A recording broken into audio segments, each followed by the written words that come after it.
With Andor finally finished, I wanted to talk about one of the keys to its success. Something that can be witnessed in its dialogue, writing, characters, and even set design and world building. A story of signs and symbols. A narrative dedicated to the art of subtlety and understanding that when it comes to storytelling, less is always more.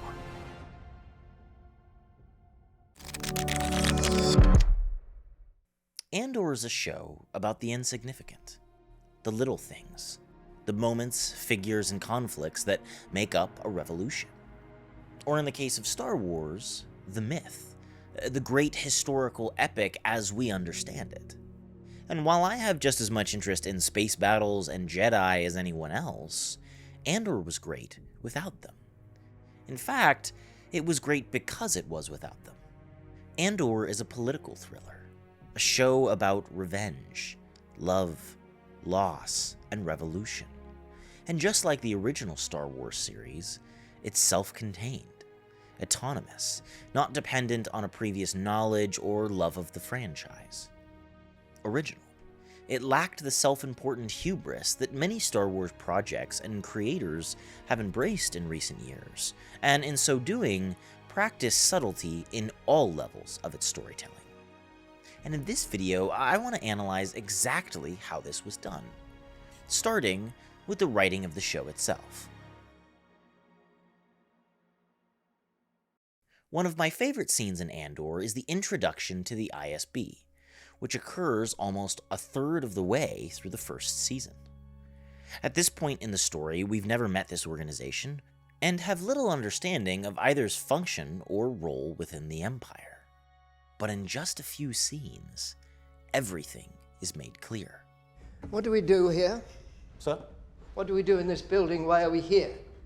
Anyone? We're here to further security objectives by collecting intelligence, providing useful analysis, and conducting effective covert action, sir. Very good, Dedra. That is verbatim from the ISB mission statement and wrong. Security is an illusion. You want security? Call the Navy. Launch a regiment of troopers. We are healthcare providers. We treat sickness. We identify symptoms. We locate germs, whether they arise from within or have come from the outside. It's masterfully efficient writing that establishes A, the character of Partagaz and his philosophy, B, Dedra Meero and hers, and C, the general function of the ISB in the process. That's a lot for a 5-minute scene, but it's an establishing scene, not an expository one, and the actual lines themselves make sense for the characters involved. Now, compare that scene to this one in The Mandalorian. Bo-Katan, it is Din Djarin. I am here to join you. There's nothing left to join. What of your plans to retake Mandalore? When I returned without the Darksaber, my forces melted away. So you gave up your designs to retake Mandalore? Everything is longer and clunkier. You can see the dialogue struggling to go where the writer wants it to. And the characters act and say things they never would if the relationship established really existed in the first place. The writers are working to tell us what happened, as opposed to creating a realistic or even fictionally dynamic conversation. But in Andor, this graceful writing pervades throughout.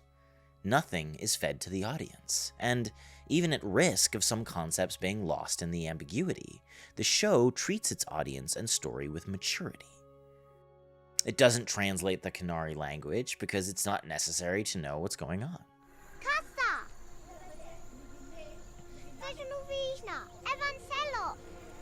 It doesn't tell you that Syril wants more than anything to be an Imperial officer. It just shows you that he got his uniform tailored. Have you modified your uniform? Perhaps slightly. Pockets piping and some light tailoring. And it doesn't tell you whether Kleya had a complicated relationship with Luthen, or whether she really loves him like a father. It just shows you her tears.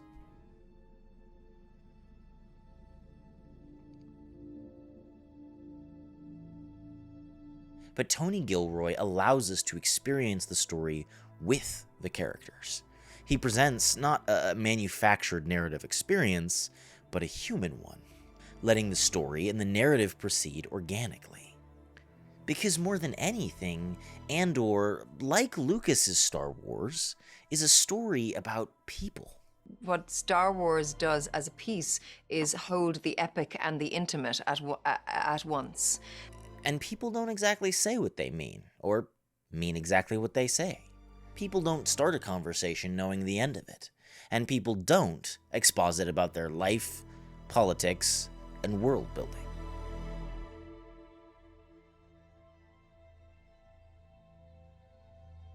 It's rather commonplace to say that character is the most important part of a story. And yet, despite the ubiquity of this understanding, it's an issue that runs rampant in modern-day Hollywood storytelling.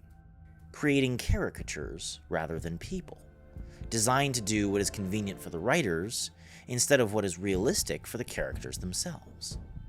An acolyte kills without a weapon. An acolyte kills the dream. But in Andor, all of the characters act in complete accordance to the details of their personalities and backgrounds, even if that makes them selfish, or stupid, or unlikable. Luthen and Clea are probably the greatest example of this, and honestly, my favorite characters in the whole show. Throughout most of Season 1 and 2, Clea and Luthen operate as the brains of the rebel operation on Coruscant, commissioning Andor and several other agents on missions throughout the galaxy, and engineering espionage and riots that eventually result in the breakdown of the Empire and the rise of the Republic. They operate as a team, and at times, a father and daughter of sorts. You're welcome. My face hurts from smiling. Complain all you like at work. You should have killed Krennic while we were up there. But Luthen is a brutal man, someone willing to do anything to win. And not only do his actions make sense throughout the show, even little inconsistencies like giving Cassian and Bix the moments of revenge they think they deserve, it becomes even more clear when we learn his backstory. This man is a soldier, someone who fought willingly for the Empire for years. Of course he hates them. Of course he's willing to do anything to defeat them. To him, this is not a cause. It's war. It doesn't matter to you, does it? It doesn't matter. Gorman in play. A new front line against the Empire? A chance for that's a triumph. You think it's small, you're thinking like a thief. I'm thinking like a soldier. Think like a leader. Which, of course, makes Clea's collaboration with him, her dedication to him, make even less sense. But of course, the show addresses this as well. She has seen hell, and while Clea may hate Luthen, she hates the Empire more. They are joined together in their cause, in their twisted love, and in their sacrifice. And this kind of dedication to what is natural for the characters created, the backstories and the history, is what makes this show incredible. I mean, Cassian takes really the entire show 4 whole years to get to the character that we see in Rogue One, because of course he does. Anyone would. In fact, my only complaint about the show is that they didn't spend enough time with the characters, rushing through almost 4 years in Season 2 because of concerns with their budget and the actors aging out. But I would have watched these politics forever. How pleasant to see you free of the witness stand. What a festive evening this has become. It goes without saying that the subtlety of this storytelling is due as well to the incredible performances. The actors chose time and time again to let their characters' inner conflicts simply hang, letting the audience interpret the precise emotion they may be feeling at a given moment, which, once again, conveys so much more humanity. We don't always know how we feel, and so, when you see a writer give his characters total self-understanding, it often comes across as distinctly one-note. Which brings me to my final observation of the kind of narrative subtlety of Andor: the themes of the story itself. Andor is, of course, a story about revolution and war and the truly accessible nature of evil. But I think one of the often ignored aspects of this show is its meta-narrative, one which addresses the insignificance of its characters head-on, a literal demonstration that less is more, and that unknown people can sometimes play the biggest roles in our history. In this current era of Star Wars, Disney seems determined to fill in every possible gap in the timeline. They shove legacy characters into shows and movies left and right, producing a continual flow of content. A rather transparent attempt to drive traffic to Disney+. And while it results in short-term interest, I think shows like Tales of the Jedi, or the Sith, or the Underworld, how many of these things are there? Or even The Bad Batch ultimately hurt the brand and story of Star Wars. These are dead-end narratives. Stories that don't need to be told and are cornered by previous shows, movies, and canon events. But Andor understood this issue and decided to embrace this identity. It acknowledged that no one cared about Andor or any of these characters, and gave a practical narrative reason for it. It made a story about the unknown, one that featured forgotten heroes and villains and the roles they played in the fate of the universe. History is not told by the victors, and while that often excludes the opposing force, it also includes most of the normal people as well. For example, in American history, we all know the story of Paul Revere, the brave American colonist who rode through towns and countrysides warning the American troops that the British were coming.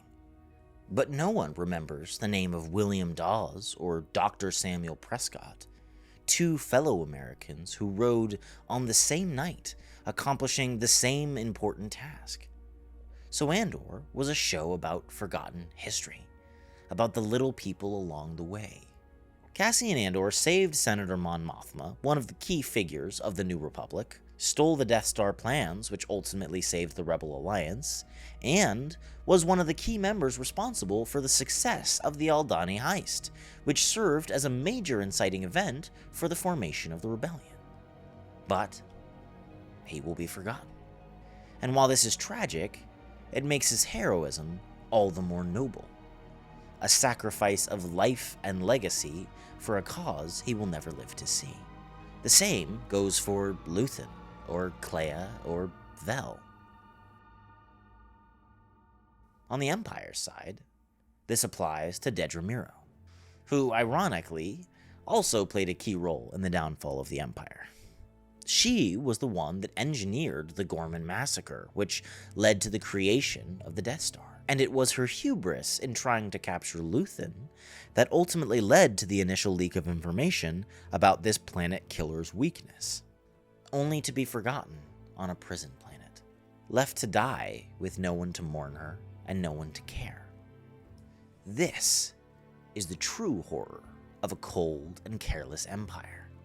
It's what ultimately is addressed by Syril Karn's arc as well, a man who has always seen himself as the main character, a mirror of Andor but within the Empire, one who has a dedication to the cause, the mission, and assumes himself destined for greatness because of this. But in seeing his downfall, and Dedra Meero's after that, we the audience get to see the difference between the rebels and the Empire, and their ultimate weakness. The Empire is a system, not a cause.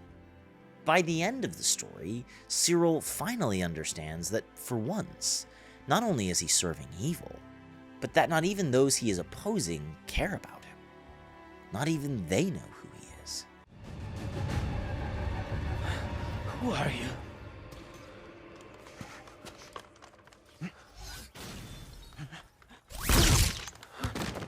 So he dies with the rest of the Gorman, forgotten and insignificant. It was he that started everything. He was the one who initiated the investigation for Cassian Andor at the very beginning of Season 1. He began the character arc that finally took down the Empire. Andor is a masterpiece in narrative subtlety. due to its writing, its characters, and the story's overall themes.